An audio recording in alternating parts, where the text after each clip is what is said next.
ici sur le stand de la Marine nationale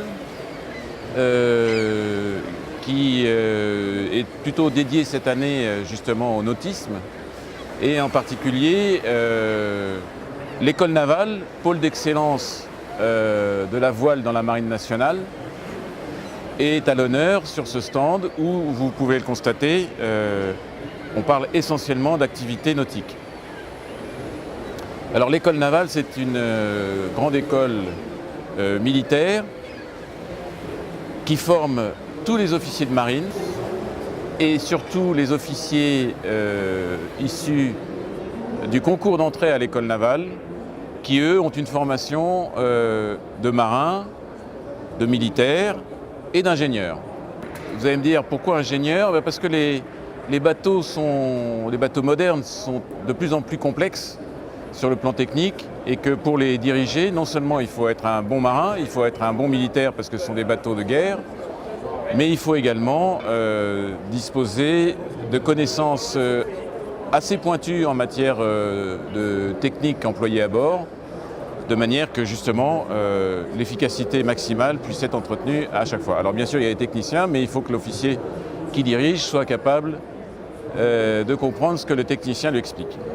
Pourquoi mettre l'école navale au salon nautique avec ce focus aussi important? Pour une raison très simple, c'est que dans la formation du marin dont nous parlions, le sens marin et le sens de la mer s'acquiert à l'école navale à travers la voile et quelques autres activités comme le paddle, le stand-up paddle. Alors, ça c'est assez intéressant parce que quand un élève arrive à l'école, il n'est pas forcément aguerri des choses de la voile, de la mer, etc. Donc, ce qu'on lui propose et ce qu'on lui enseigne, c'est justement comment fonctionne un bateau à voile, comment on gère les vents, les courants, tout ce qui constitue ce qu'il va rencontrer ensuite en mer avec les bateaux sur lesquels il sera affecté et qu'il commandera à un moment donné. Et donc cette formation est importante.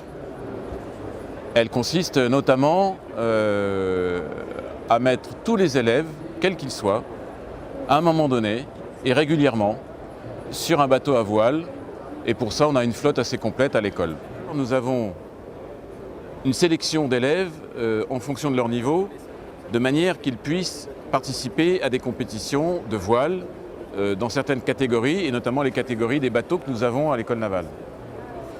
Ensuite, pour montrer qu'effectivement ce pilier de formation n'est pas un exercice simplement tourné vers soi-même, nous organisons depuis 15 ans le Grand Prix de l'école navale, c'est-à-dire un Grand Prix qui rassemble les monotypes les plus importants de la voile en France et en Europe, puisque nous avons des concurrents qui viennent d'Angleterre, d'Italie, d'Allemagne, voire de Pologne. Et donc, à travers ce Grand Prix, nous mettons en valeur à la fois les capacités de nos élèves, de nos équipes, mais aussi notre capacité à organiser une grande épreuve, puisque le Grand Prix de l'école navale est reconnu par la Fédération française de voile et constitue une des étapes importantes de la compétition voile en France, d'autant plus que nous délivrons à l'occasion de ce Grand Prix 7 titres de champion de France dans différentes catégories. Au sein de ce Grand Prix de l'école navale, nous avons également une épreuve de stand-up paddle, j'en parlais tout à l'heure. Non seulement le paddle sert à la formation de nos élèves, mais il sert également à promouvoir leur qualité physique et notamment la possibilité pour eux de participer à des compétitions.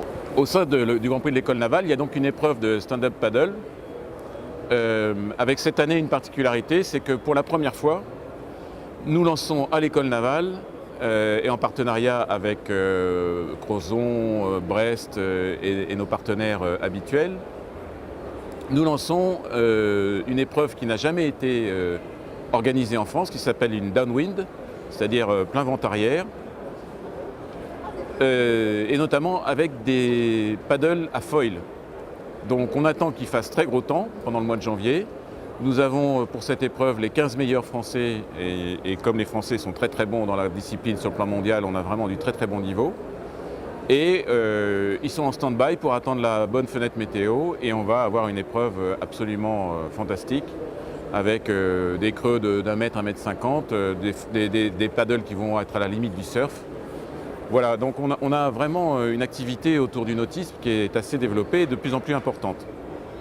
Troisième point qui procède de notre rayonnement aussi sur la voile, c'est que Groupama Team France, l'équipe dirigée par Franck Camas en vue de la Coupe de l'América, a choisi le site de l'école navale pour effectivement terminer ses entraînements depuis le mois d'août jusqu'à fin décembre en vue d'aller participer aux Bermudes ensuite à la Coupe de l'América.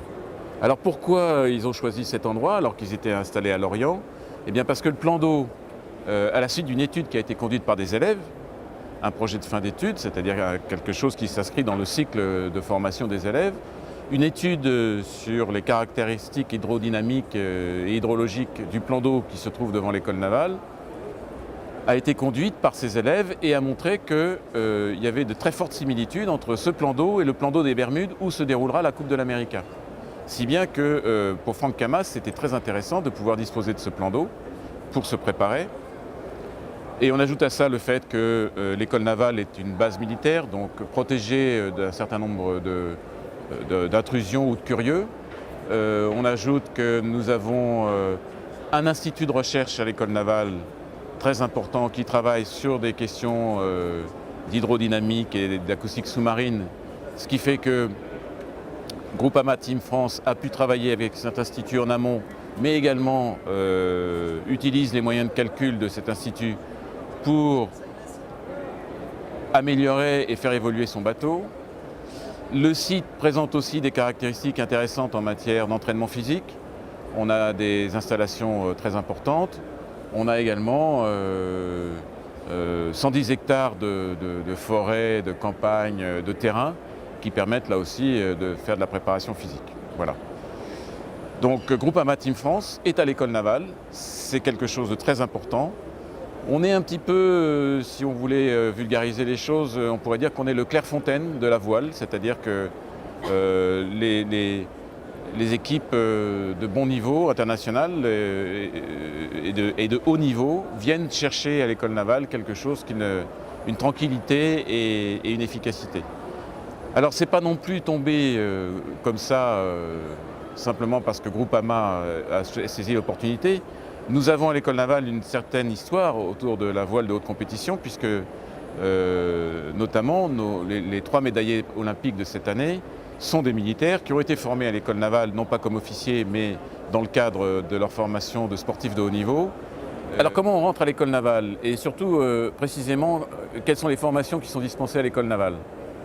Eh bien, tout à l'heure, j'ai parlé effectivement des élèves de l'école navale qui rentrent sur concours, mais sur ce site, nous recevons chaque année 1300 élèves, c'est-à-dire une bonne partie des formations. Et alors, on a 2 formations importantes. La formation des officiers, comme je le disais, d'une part, je vais y revenir, et la formation continue interne de l'école navale sur tout ce qui concerne les métiers du marin, c'est-à-dire les navigateurs, les manœuvriers, les timoniers, les guetteurs sémaphoriques, pour lesquels, à l'école navale, nous avons des cours de différents niveaux qui permettent justement d'approfondir la connaissance de ces élèves, de ces militaires, de ces marins, et de faire en sorte qu'ils puissent progresser à la fois dans leurs connaissances, mais surtout dans leur niveau de responsabilité et dans leur capacité ensuite à diriger des équipes et à être de vrais techniciens de toutes ces matières. Donc ça c'est très important parce que ça représente à peu près quand même, on va dire, un bon tiers, puisque c'est de l'ordre de 450 élèves qui passent chaque année dans ces catégories. On a également à peu près équivalent en officiers, c'est-à-dire qu'on a 450 élèves officiers. Alors, il y a les promotions de l'école navale, entre guillemets, historique, qui représentent des promotions de 70 élèves. Comme ces promotions restent 3 ans, enfin pas tout à fait 3 ans, mais ont un cycle de 6 semestres avant d'être diplômés, En ce moment, par exemple, on a 3 promotions qui sont présentes, c'est-à-dire les premières années, les deuxièmes années et les troisièmes années qui sont en train de finir leur cycle à l'école avant de partir embarquer sur un des bâtiments de projection et de commandement pour les emmener sur la mission Jeanne d'Arc. Autrefois, il y avait un bateau qui s'appelait la Jeanne d'Arc, maintenant c'est plus le cas. Mais cette école d'application subsiste et est très importante parce que c'est le moment où ils mettent justement en application, comme son nom l'indique, tout ce qu'ils ont appris de manière plus ou moins théorique, mais aussi en pratique avec les périodes à la mer, mais sur un grand bâtiment de guerre opérationnel. Et là, ils découvrent véritablement ce que va être leur métier. Donc c'est très important. Ils découvrent aussi le monde puisqu'on leur fait faire un petit tour des escales pour rencontrer d'autres marines, d'autres civilisations, d'autres cultures. Et c'est un moment important. Donc ça représente 70 personnes. Donc on a 140, en moyenne 140 personnes de ces élèves à l'école navale, mais on a aussi un recrutement qu'on appelle les officiers de marine sous contrat, les OMSC, qui eux proviennent soit d'un recrutement interne, donc on permet à de jeunes sous-officiers d'acquérir, enfin de pouvoir prétendre à des postes d'officiers, donc ils passent des épreuves pour réussir à y rentrer, mais également du recrutement externe, et là on a plutôt des gens qui sortent de grandes écoles,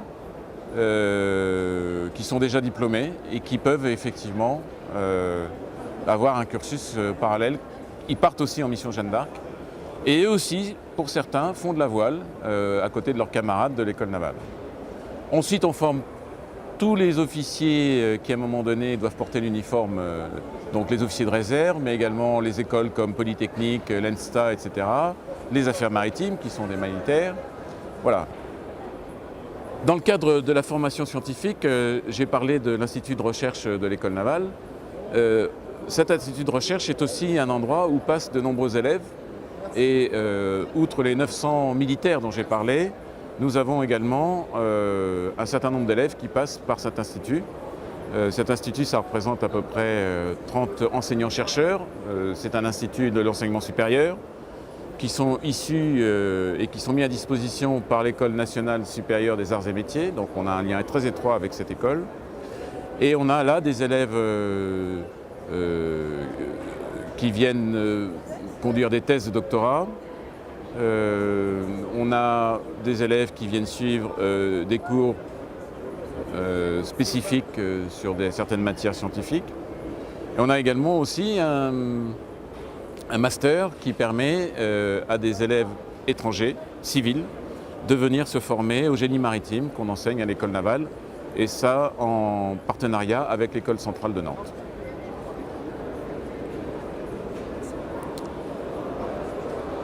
Et puis nous avons aussi un autre volet qui est important dans l'évolution de l'école. À partir du 1er janvier 2017, l'école va adopter un nouveau statut, qui est un statut d'établissement public scientifique, culturel et professionnel, c'est-à-dire un établissement qui rentre dans les exigences de la loi Fioraso pour pouvoir faire partie de la communauté de l'enseignement scientifique de haut niveau en France. Comme on délivre un diplôme d'ingénieur, on a besoin d'avoir un institut intégré. Et donc ce nouveau statut prend en compte tous ces éléments et va nous donner une personnalité morale indépendante. C'est une grande première dans les écoles militaires françaises. L'école polytechnique l'est, mais depuis quelques années, c'est donc antérieur à la loi Fioraso. Et nous, c'est un saut, non pas dans l'inconnu, mais un saut dans une nouvelle approche, une nouvelle façon de conduire l'école.